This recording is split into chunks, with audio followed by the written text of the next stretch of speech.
Yeah, so recording has started.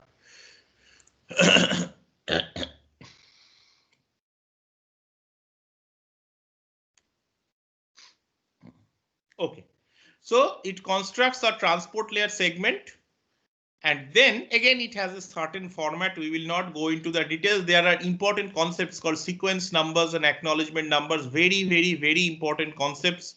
There are several flags. These names, these flags are actually single bit flags. These are shown in these vertical letters: urgent pointer, acknowledgement pointer, PSH, RST, SYNFIN. All this you will understand. And then there is a window checksum, all these things you will understand. Options, and then there is the data. So every segment or every datagram, everything will have a header like this, okay, to uniquely identify every piece of information, that is segment of or chunk of information that is getting exchanged between the parties. This is similar to letters. Usually when you send letters, nowadays we have almost stopped sending physical letters, but when you send letters, you usually put it in an envelope and you need to write information on the envelope to expect that it will be transferred properly to the destination from the source. So it is kind of similar to this. Next comes the network layer. It constructs a network layer packet or an IP packet. Again, the source IP here is the IP of your machine, and the destination IP is the final destination IP address, which is the 74 whatever. Okay, your source IP, again, it depends. I mean, it can be a static IP, but it can also be a DHCP based dynamic IP. For example, the laptop to which I am connected to uses DHCP for its IP address. Most of you who are sitting at home and you are using your smartphones probably are using DHCP, where the IP address varies from time to time for every session possibly.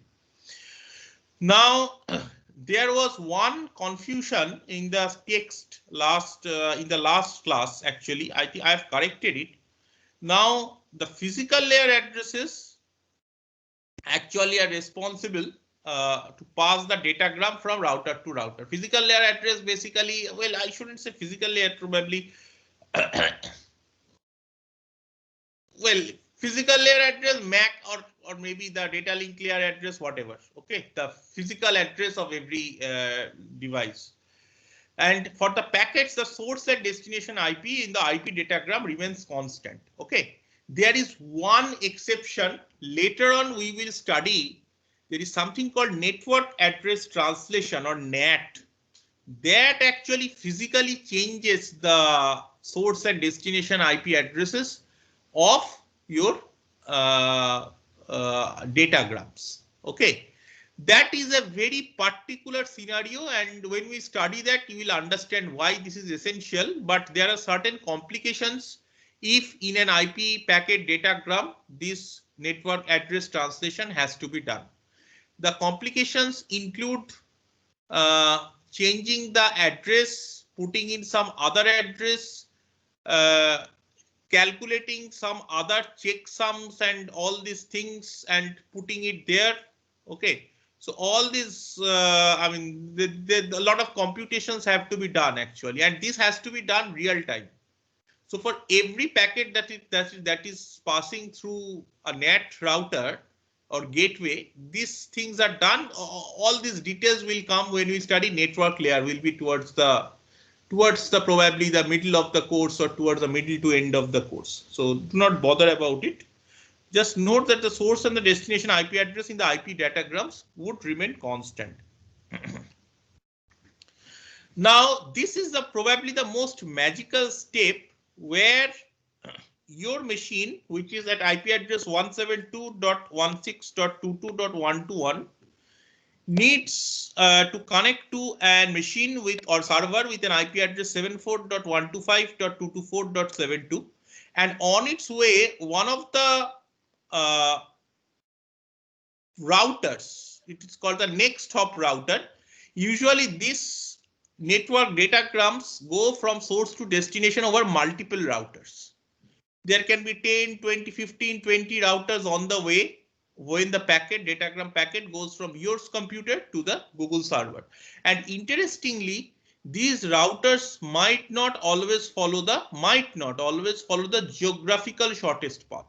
So the geographical shortest path would tell you that, well, if say the Google server is say in say UK, in London, so I will go like across the countries where this I mean least path will be required. Say you are sitting in Delhi and you want to connect to something in London, so it should take kind of the path that say is the shortest. So we will go along those routers. Unfortunately, it's not that easy.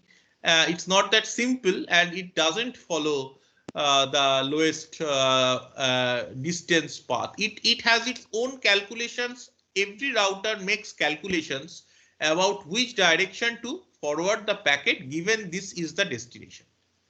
This procedure is called routing. There are algorithms for this. Okay, primarily two algorithms are there that we will study later on. They are very interesting. Both the algorithms have their own pros and cons, but they are widely used. Okay, and the paths they take always do not make much sense if you visualize them on a map. If you open a world map and you see that in what route the packet has come to your machine, or from your machine it has reached a server, they won't make much sense. For example, a packet to go to UK might be routed from India to Japan to USA to again to Germany and then to UK, something like that, which doesn't make much sense as such in a human way of thinking. But why this is necessary, we will study in detail later on. So So, even calculate, yes. so if like suppose there is a long session working from source to destination, and the route, like there are multiple routers, but in the session, like can routers change their IP addresses?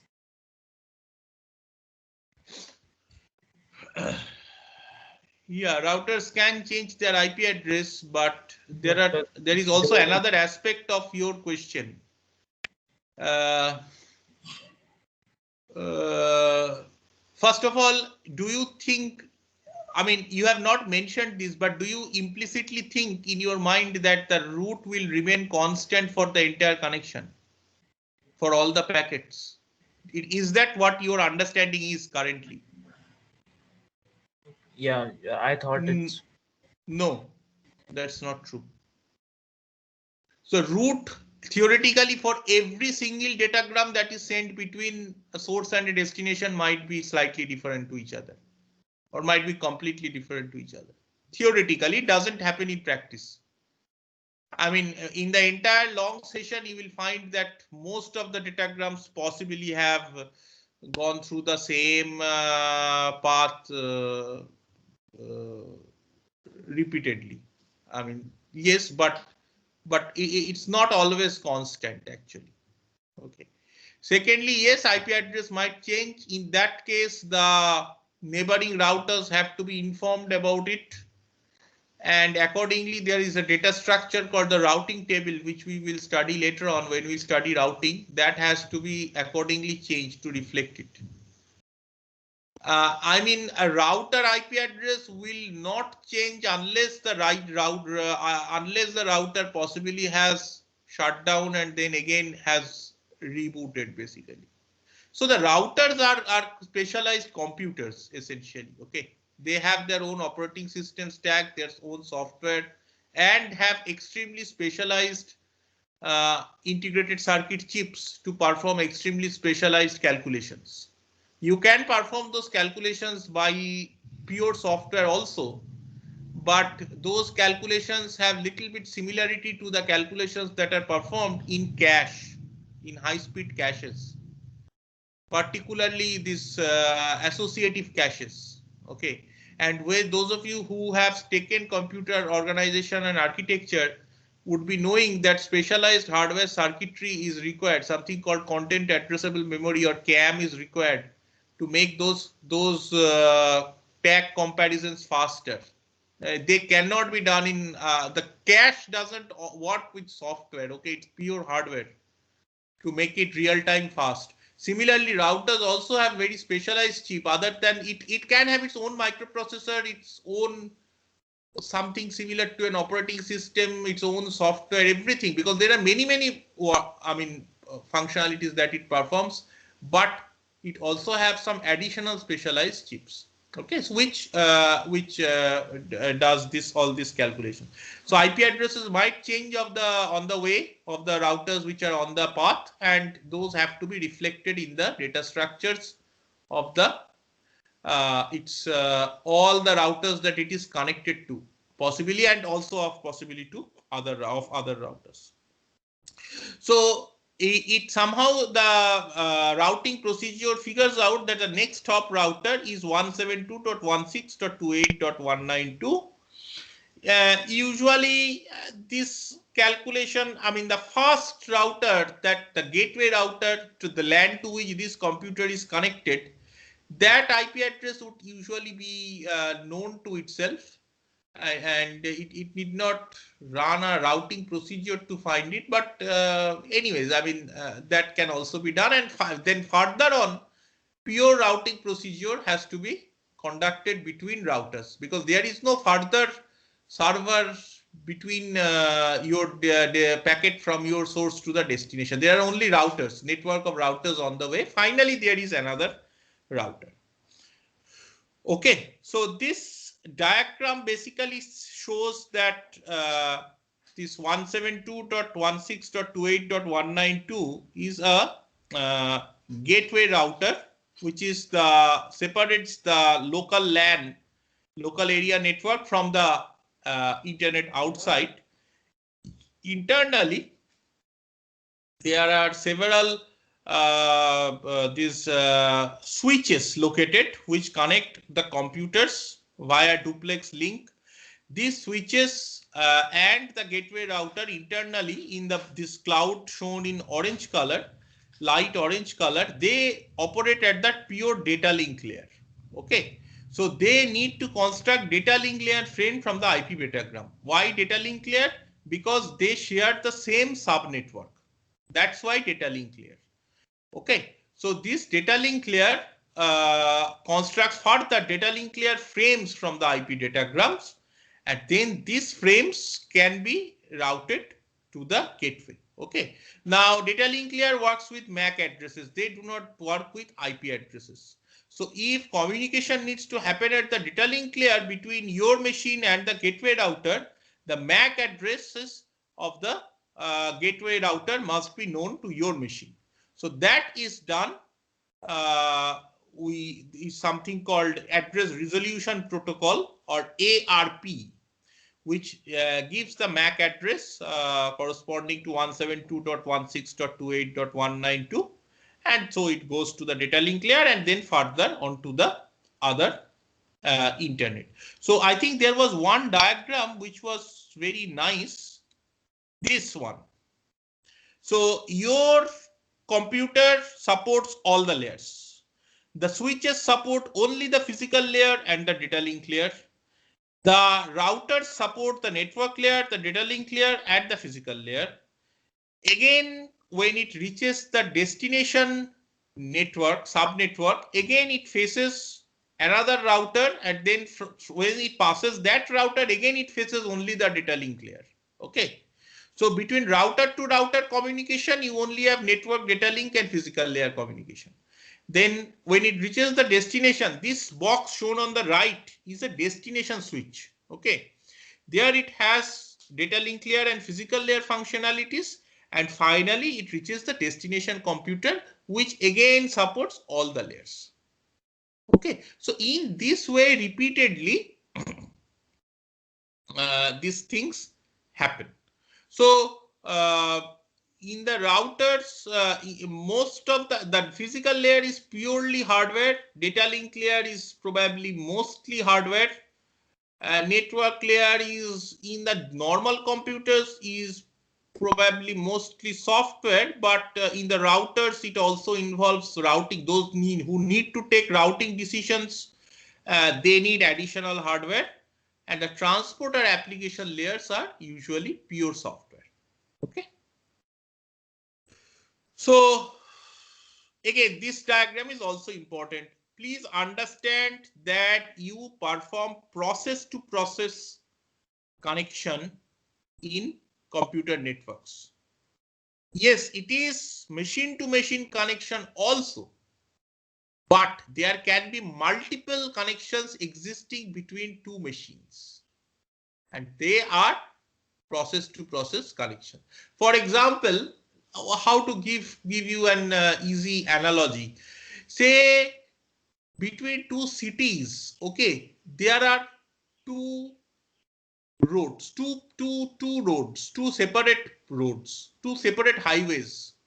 Okay, these two separate highways do not overlap with each other at any point of time. In one sense, they run parallel to each other without ever overlapping. Okay, in that case, the entire flow of vehicles in the two networks, two different highways are different, independent of each other. Okay, so these highways, these virtual highways, when you are communicating between computers, these virtual highways are transport layer connections which spring up automatically when you are setting up connections. Why I say it's a virtual highway? Because there is no physical path linking the two computers where all the resources have been reserved for these two machines only. That was the telephone situation with telephone, that physical resources have been reserved from the entire path from the source telephone to the destination telephone and vice versa for the entire duration of the talk.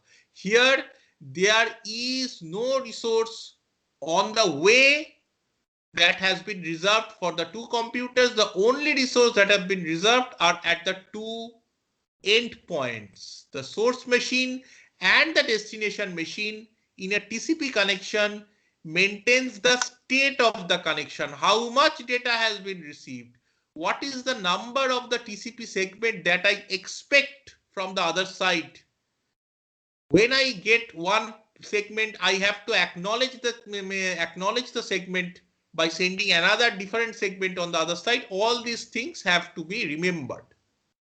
So they maintain state information. This is called a state information of a connection on the two sides using specialized data structure which take up memory. And computing also, computations also happen when it kind of periodically events happen. It receives a packet, timeouts happen, etc. So computations are again invoked. So one computer or one server has a finite ability to handle this many connections. They cannot handle more than that many connections at one go. So one of the attacks on a computer with ordinary amount of memory is to perform a flood it with connection requests. Okay. And then do something which makes those connections zombies. Those connections do not perform any data transfer as such, but they take up memory at the computer because your computer thinks it is a new connection and it keeps some resources in reserve for that connection. So this type of things happen. We'll study them when we study TCP, the transport layer protocol. Okay.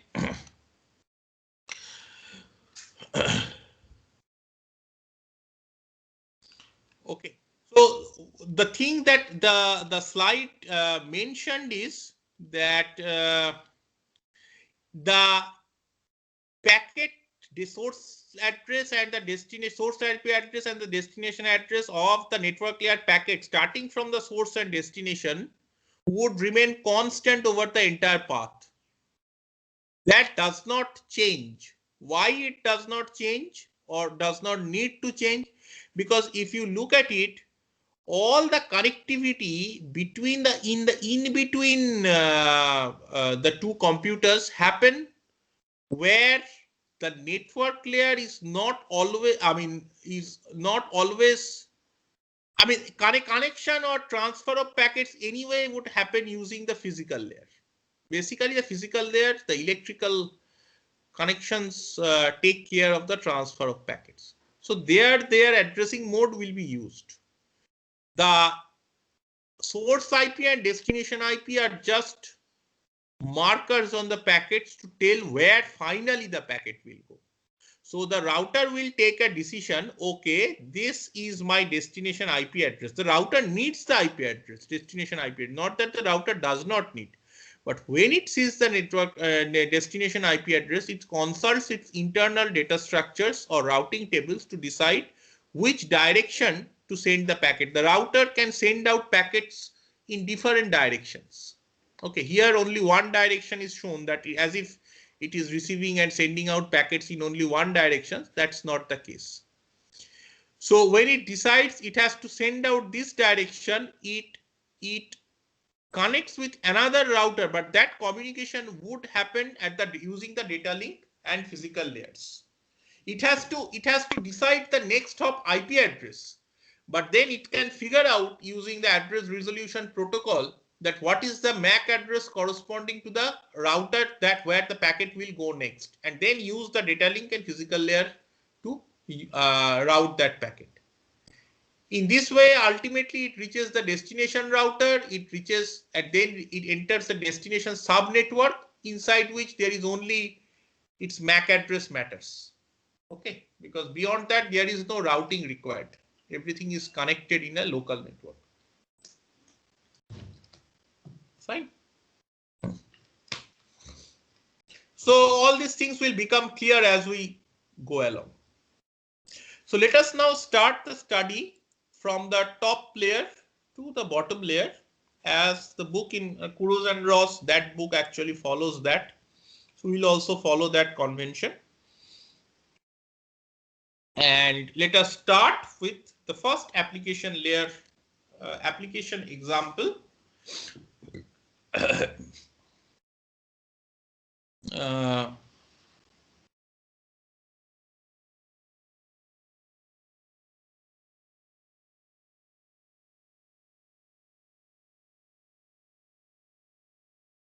Called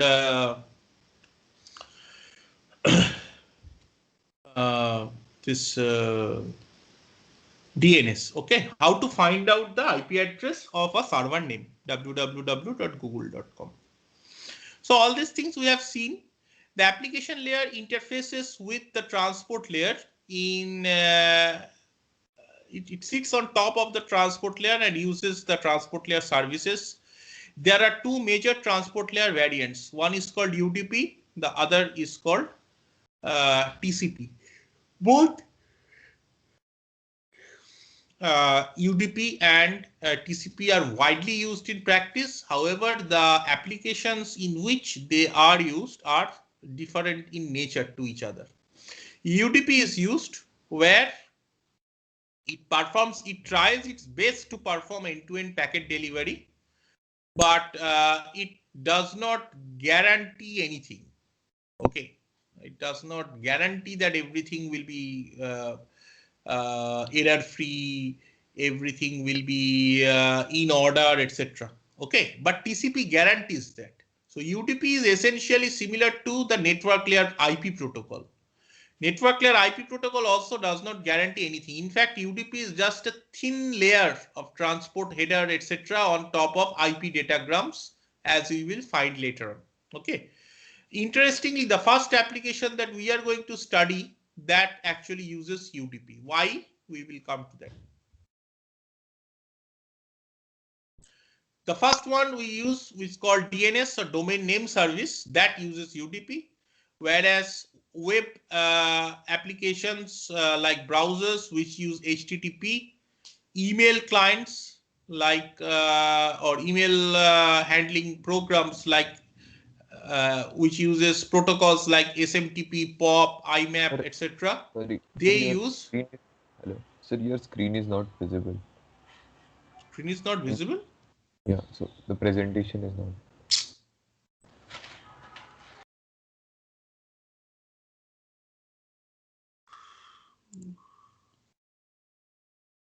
Visible now?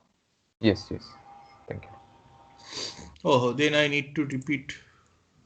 Okay, I can just repeat from here. So applications run on top of either UDP or TCP transport layer services. UDP is not reliable, but still it works. Why it works, we'll come to that. And TCP gives reliable, ordered, guaranteed delivery of data. Okay. So different applications use different services. DNS, the one that we are going to start with, uses UDP. And the other ones like web applications, browsers using HTTP protocol, email using SMTP, simple mail transfer protocol, POP, IMAP, file transfer protocol or FTP, all these applications also we are going to study. Those protocols, they use TCP. Okay, because their particular use is they're of such nature that reliable ordered delivery of information is important. Now let's come to domain name service or DNS. Okay, this is extremely important. In fact, you might have received, if you have typed incorrect names in your browser tab, incorrect server names, and you have tried to search for it. Suppose you have just typed a spelling mistake and such a website or server does not exist. Then you might have got an error message in return saying that this is a domain name failure, domain name service failure, or DNS server did not reply back. DNS failure might also happen if your DNS server is down, the connectivity between your machine and the DNS server is down, etc. Every connection usually has a local DNS server on which it relies. What does the DNS service do? It assigns unique names to an IP address, or well, I would say probably what it does, it's kind of a dictionary of the name and IP address, this list. Now in ARPANET, if you remember the history, the first modern computer network that came up, geographically distributed over a large country, was ARPANET. On every computer, a file called hosts.txt was physically stored on every computer on that network, which listed the computer names, the server names, and the IP addresses physically. So there was any new entry to the network, that file had to be updated at every node. And any deletion of machine from the network, or the change in server name or change in IP address, that information had to be shared across the entire network, and the hosts.txt file had to be changed. This continued till when there were, say, about between 100 and 1000 computers. But when this became large, this, as you can understand, this is a physically impossible task to do. So when the internet came into the picture, say in the early 90s, there are millions of interconnected machines. Okay, how many machines records will you store on a text file and store on your local computer? Doesn't make any sense, right? Doesn't make any sense, because the internet is constantly changing, constantly in this expanding. So it is impossible. This type of a static file cannot essentially reflect a dynamic piece of information which keeps on changing constantly. So naming hierarchy has to be managed. What we mean by naming hierarchy, we'll come to it. Okay, first of all, there is some authority will ensure that no two computers over the entire internet will have exactly the same name. If they have exactly the same name but two different computers, they essentially represent the same information. So anybody connecting to them will feel no difference. Okay. So this authority is called the Internet Corporation for Assigned Names and Numbers, or ICANN. They have a lot of power. So they introduced DNS namespace, inverted tree kind of hierarchy. Okay.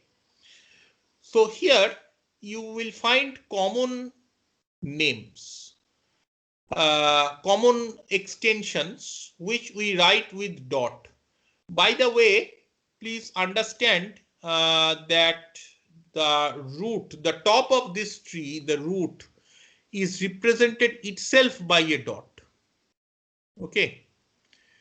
And then under that is a domain name, domain called .aero, .com, .edu, .gov, .museum, .org, .net. Then the country wise domain extensions start. .au for Australia, .jp for Japan, .uk, .us, .nl for Netherlands, etc. In this particular example, I want you to concentrate on one particular extension of the tree till its root, because this example will be used later on to explain how DNS works. So if you this is the first level kind of first level hierarchy, you go down from the root to the first level, but that's not the end of the tree. Okay, the tree grows downwards further. For example, you go to under edu, you have Washington, then under Washington you have CS, and then you have robot. The rule to read the complete server name is to traverse the one particular path in this tree, but from bottom to up direction, not from the usual top to bottom direction. So the full name will be robot. Then when you go to the next level, you have to put a dot in between. So the name of this machine complete name of this machine is robot.cs.washington.edu . Now after edu there is a dot actually. It reflects the root of the DNS namespace. Nobody gives this dot. Okay, nobody gives this dot, but we also don't give this dot. In fact, probably many of you didn't even know that actually I mean this type of server names actually end with a dot at the end. Your communication protocols running on your computers, on the browsers, they know this, and if the dot is not present, they will physically put a dot when they start the communication. So it is kind of not needed to be given by the user. Now under the individual countries, there can also be similar sub hierarchies. For example, under Japan, there can be an hierarchy or domain called .ac, which is .academic. This is also used by India, okay, to designate universities or academic institutions. Under that is KO, that's probably the name of a university, and under that is CS, the name of the department. So you might have csc.iitkgp.ac.in. Okay, then there is a dot, but then nobody bothers about that dot. That's the way you resolve the entire name. Now the top level domains, this aero, com, edu, gov, museum, org, net, and the country-wise domains, these are run by so-called registrars appointed by ICANN. These registers have full authority over that domain. Okay, so the name register for India is registry.in, which is managed by National Internet Exchange of India, or NIXI. They maintain a website which looks like this. You can go to registry.in. Maybe this interface has changed in the meantime because this snapshot was taken quite some time back. And it has a lot of information. You can search whether your domain name exists. It might have information about the .in domains. Then you have a list of accredited sub registers inside this.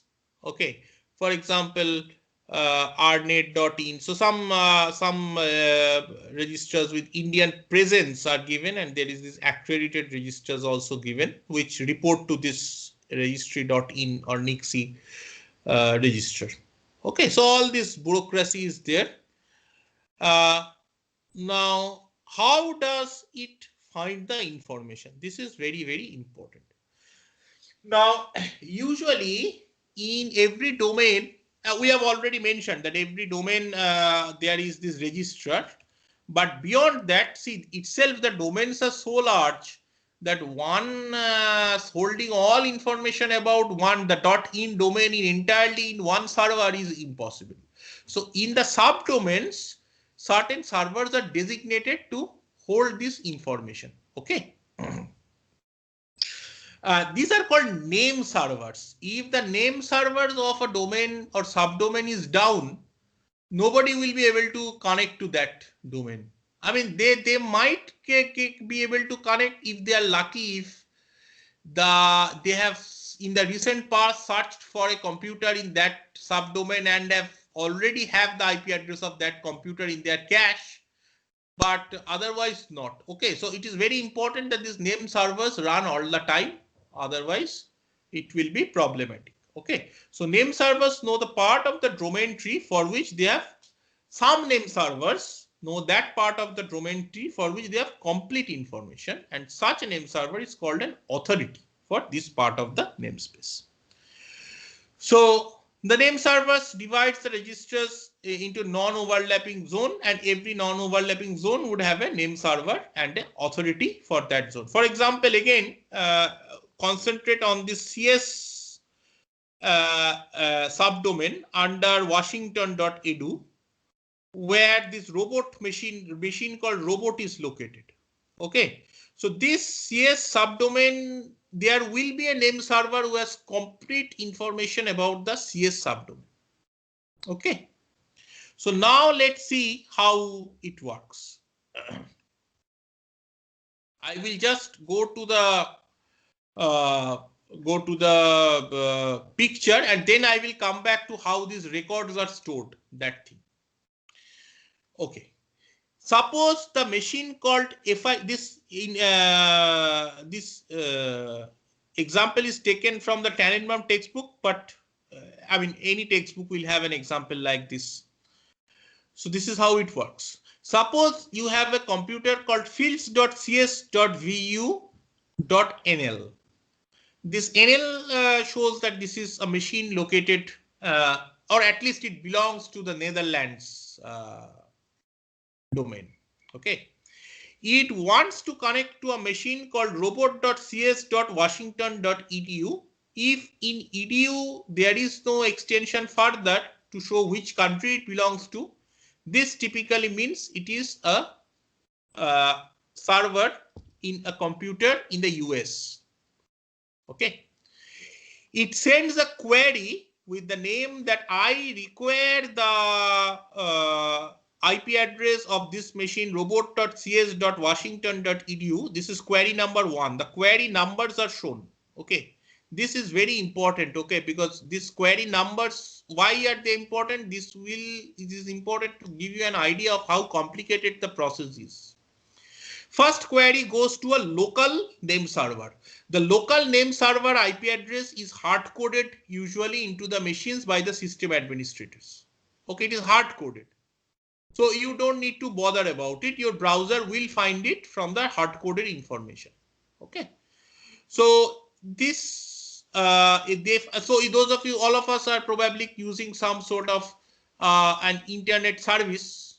Okay, paid internet service. If you are using when this thing was set up, this information was hard coded into your computer that what is the local name server, this IP address. So it knows already that the local name server calls for cs.vu.nl, the authoritative local name server.cs.vu.nl, it has an IP address. It queries it. Of course, the local name server might have the IP address if it is very lucky about robot.cs.washington.edu. If it has, it will immediately return the IP address to the computer which is trying to connect, let us call it the kind of the host. Okay. But if it does not have the IP address, it initiates, which is most commonly the case for this type of peculiar communications. For google.com, etc., it will probably have a cached copy of the IP address. But these cached copies actually have a finite time to live. So they are eliminated from the name server databases periodically. How often they will be eliminated, whether in 1 minute or 10 minutes or 1 day, that can be controlled. We will come to that probably in tomorrow's class, because today we won't have time. But today I just want you to explain to you the process that now starts if it does not have the information about robot.cs.washington.edu. Every local name server has information about the root name servers. Okay. There are 13, when this book was published, it said that there are 13 root name servers distributed across the world. There could have been one root name server, but for the reason of too much load for putting too much load on one server, and also possibility of failure, single point of failure, to avoid that, there are distributed geographically across the world 13 root name servers. Maybe by now it has increased to 15 or 20, I don't know. So this usually say this is called a.rootservers.net. The IP address of this is also stored in the local name server. It knows the root name server. This much it has to know. Just like your machine has to know the IP address of the local name server, the local name server has to know the IP address of a root name server. The name server which sits at the top of this this tree. Okay, this root here. There are 13 such servers, okay, each with kind of the same replicated database. Now this guy, this a.rootservers.net has information about the .edu server. So second query is sent by your local name server to root name server. It returns the IP address of a server which has information about .edu. Then your local name server queries the same this thing .edu name server. Say it is called a.eduservers.net, and this guy has information about the washington.edu IP address. It returns that. Already we have spent 5 queries. The first one was the original question itself, but 4 queries are already spent. Now your local IP address contacts with that information the name server at washington.edu with asking it, please tell me the cs.washington.edu IP address, and your UW name server returns that IP address. Now it queries the cs.washington.edu IP address. It is called an authoritative name server, because the record in this machine, this name server, is authoritative. It will never have an incorrect information. Other name servers in this process might also coincidentally have information about robot.cs.washington.edu if it ever had been cached, but they might not be trustable. But the record that the authoritative name server for the cs.washington.edu subdomain is authoritative. So it replies with the correct IP address of robot.cs.washington.edu, and finally your local name server returns that IP address to your machine, and your machine says, okay, now I know the IP address of my destination, now I can start. This typically takes a few milliseconds. So just imagine how fast and how efficient this is. This is a real life example. This is not a made up example, right? If this succeeds, this takes only a few milliseconds. The important point to note is that your computer puts up the entire task, heavy task of finding out the final IP address on the local name server, and the local name server, like what should I say, a trusted servant or something for your computer, without disturbing you, queries so many other name servers and finally gets you the answer. If it cannot get you the answer, the DNS query number 1, after that it starts counting the time. What happened? Why am I not getting back the answer? Because remember, all these connections use UDP, which does not guarantee that there will be any connection, any reply back to your queries. So it starts a timer, your computer, it repeats the query. If it does not get the answer within, say, a few seconds, within 2 or 3 or 5 seconds, it does not get it again sends the same query to the local name server. And maybe again after the local name server says failed, then it stops. It understands that probably something is wrong. But this process, most of the time, it works if you have given a destination IP address, a machine name which is correct, and there is a record for it somewhere. In what form the record is stored on name servers, we will study tomorrow. And your local name server is serving so many computers and replying to their queries. Between your machine and the local name server, there are only 2 transactions, one query and the final answer. But in between, your local name server is taking immense load, and it is searching, contacting with so many name servers distributed all over the world to get you the answer. This is very, very important to understand. Okay. We will continue from this tomorrow. Thank you. I'll now stop the recording.